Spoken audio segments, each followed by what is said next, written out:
It's the 25th of May 1982 and two pairs of Argentinian jets roar low over the Falkland Islands on their way to what could be a one-way mission. They're led by Captain Pablo Carballo, and he and his men are flying old and poorly equipped A-4 Skyhawk jets loaded with bombs. Their mission is to destroy the British ships HMS Coventry and HMS Broadsword. The Argentinians have captured the Falkland Islands, or the Malvinas as they call them, and they need to destroy the ships if they're going to hold on to them.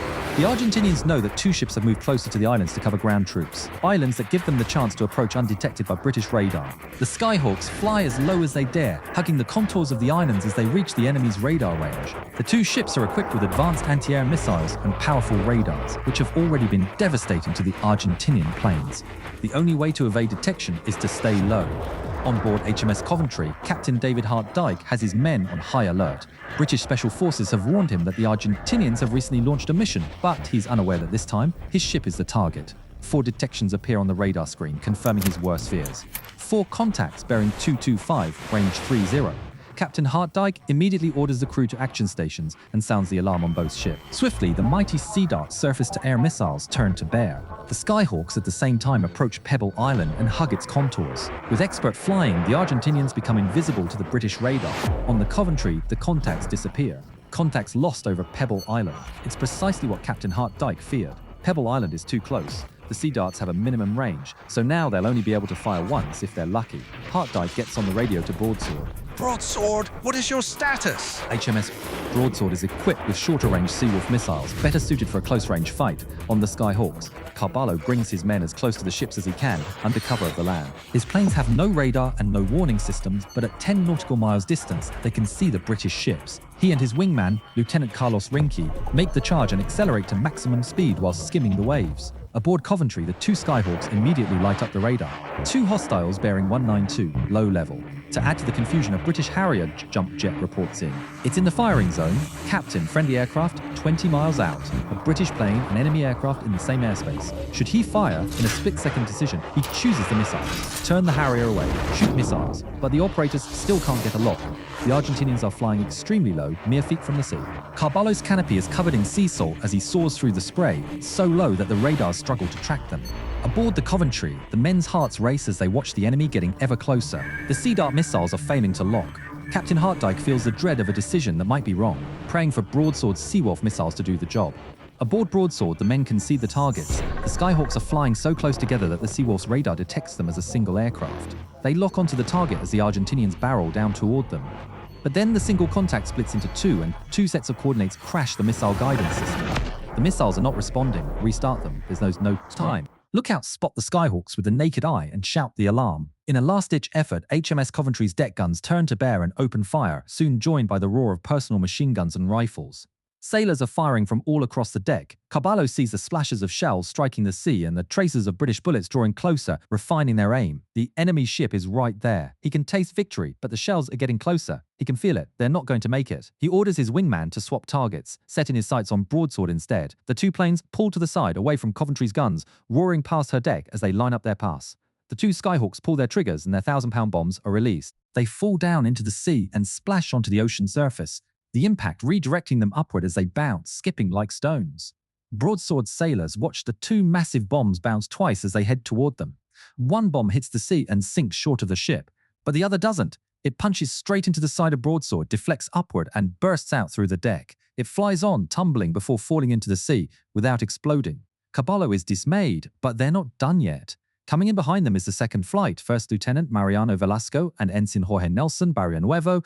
They're equipped with less powerful but more reliable 250-kilogram bombs. Aboard the British ship, they now see all 4 contacts on the radar. Captain Hart-Dyke orders an immediate turn to starboard, allowing the missiles to fire at all contacts. Coventry's missile operators get a lock on Velasco, and the Sea Darts turn directly toward him. Shoot! There's a bright flash on Coventry's deck, and the missile rockets out in a plume of smoke. Just as it does, Velasco and his wingman drop lower and lower over the water. They disappear from the British radar and the missile flies straight on, missing its mark.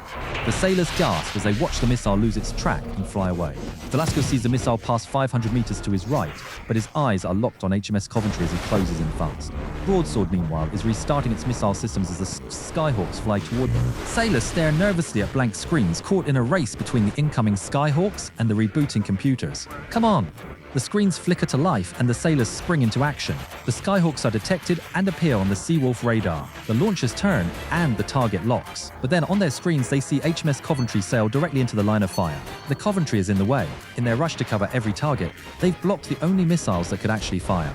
Broadsword's captain tries to maneuver for a clear shot, but it's just too late. In the Skyhawks, Velasco and Barrio Nuevo are closing in on their target. On the Coventry, Captain Hart-Dyke orders all turrets to fire at will. Cannons and machine guns join in, firing everything they've got at the incoming planes. The main 4.5-inch gun sends its shells toward the sea. The men realize too late that the sights are misaligned, and that's not the only malfunction. At the same moment, the 20mm anti-air gun jams. The men desperately try to fix it as the Argentinian planes close in. In a desperate final effort, sailors across the ship open fire with their rifles. The sea churns and splashes as everything the British have is thrown at the advancing Skyhawks. But it's all too late. A warning echoes over the intercom, and commanding officers order everyone to hit the deck. Men dive for cover and brace themselves, waiting for the inevitable. Velasco watches the enemy ship fill his view and pulls the trigger. His A4's 20mm cannons unleash a volley of lead across the ship's deck and superstructure. He holds the trigger down as long as he can, then releases his payload. The bombs fall away, arcing lazily through the air before slamming into HMS Coventry with tremendous force. They punch through the hull, the impact echoing through the ship as two hollow thunks. But there's no explosion. The second A4 roars overhead without dropping its bombs, the payload failing to release. Seconds drag on. The men start to get back up, looking around with fear and confusion. A voice comes through the intercom, reporting damage, but they never get to finish the sentence. The bombs detonate. Two huge explosions rock HMS Coventry, throwing fire and debris into the air. The Argentinian pilots are elated to see smoke pouring from the Coventry. They've done it. One explosion, right under the bridge, tears a massive hole in the side of the ship and destroys the computer room. The fire races up through the corridors and blasts through the operations room, where all the operators and Captain Hart-Dyke had been working. The second explosion hits the forward engine room, igniting a massive fire and knocking out the ship's electrical and propulsion power. Captain Hart-Dyke comes back to his senses. He's surrounded by smoke and destruction, screams fill the air. He tries to find where they're coming from, but they seem to come from everywhere and nowhere, all at once. He staggers to his feet and realizes the ship is listing. He reaches for his intercom, but it's completely dead. It's no use. He needs to get out. Captain Hart-Dyke slowly works his way through the smoke and the corridors, listening to the ship groaning and cracking beneath him. Somehow, he manages to find an exit and emerges into the cool air of the South Atlantic. Now on deck, he's filled with concern for his men, but instead of chaos, he's met by an extremely professional evacuation. His crew has trained for this, and now they're springing into action. Sailors pull their wounded comrades from the smoke-filled cabins and give medical aid right there on deck, while others ready the survival rafts and help the rest of the crew into their survival gear. Hart-Dyke feels the deck shift beneath his feet as the hull continues to list. Dazed and wounded, he has no choice but to sit down on the rapidly tilting deck while the evacuation continues around him. One by one, his men abandon the ship, all except Captain Hart-Dyke. After every last man has gone, he remains alone on the upturned hull of the Coventry. He casts one last look across the smoking wreck of his ship. He's done his duty and, finally, as the last man aboard, he climbs into the final life raft and drifts away from his command. Thanks to the professionalism and discipline of the British crew, 170 survivors are pulled from the water by HMS Broadsword and the British rescue helicopters, but tragically 19 men lose their lives in the battle. All of the Argentinian pilots make it safely back to base. They had won this battle, but their victory would not turn the tide of the war.